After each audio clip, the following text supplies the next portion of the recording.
Hello guys, good morning. तर आज आहे दिवस 18वा आपल्या वेट लॉस जर्नीचा आणि आजचं हे माझं वजन आलेलं आहे. गाईज थोडे दिवस थांबा, मी आत्ता अजून 1-2-3 दिवसानंतर एवढी प्रॉपर आणि एवढं स्ट्रिक्ट होऊन करणार आहे की मला हे चॅलेंज कंप्लीट करायचंच आहे यासाठी.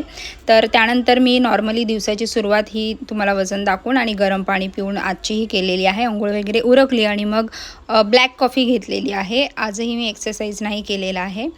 त्यानंतर मग आता मी जाते किचनमध्ये.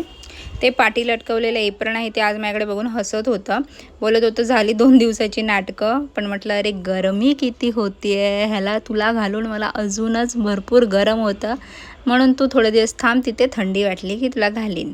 काहीच तुम्हाला काय वाटतं, मी हे चॅलेंज कंप्लीट करू शकेन का? आता फक्त काही दिवस राहिलेले आहेत आणि 3 किलोपर्यंत मला वजन कमी करायचं आहे. तर कमेंट करून सांगा मी हे कंप्लीट करेन की नाही चॅलेंज ते.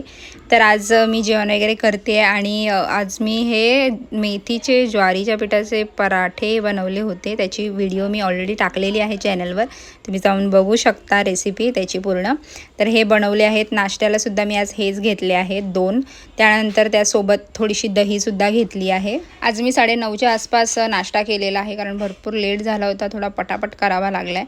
आता माझा पटकन मीलसुद्धा दाखवून घेते. जे पराठे बनवले होते ते घेतले 4-5, ऑफिसमध्ये सुद्धा शेअर करते म्हणून. त्यानंतर चण्याचं चाट घेतलेलं आहे, थोडंसं दही घेतलेलं आहे. हे मी घेऊन आता ऑफिसला निघते, पटकन धावत जाते कारण लेट झालं आहे आणि रोजची ट्रेन भेटली पाहिजे म्हणून. ऑफिसमध्ये सुद्धा आज लंचला लेट झाला होता, 2:30-2:45 वाजता आज लंच केलेला आहे मी. त्यानंतर फक्त असे चणे शेंगदाणे खाल्ले संध्याकाळी आणि पुन्हा 5 वाजल्यापासून माझा फास्टिंग चालू केला होता. पण घरी आल्यानंतर मला जेवावं असं वाटलं, त्यामुळे मी सुका भात आणि पाल्याची भाजी घेतली आहे. मला हे असं कॉम्बिनेशन खायला लहानपणापासून आवडतं, त्यामुळे ते खाऊन घेतलं आहे. आय नो मिलमध्ये प्रोटीन नाही आहे या, पण आज मी इनफ खाल्लेलं आहे. त्यानंतर मग मी झोपली आहे, बाकी काय नाही. पाणी पियाली आहे दिवसभर. आता उद्या भेटूया, तोपर्यंत बाय.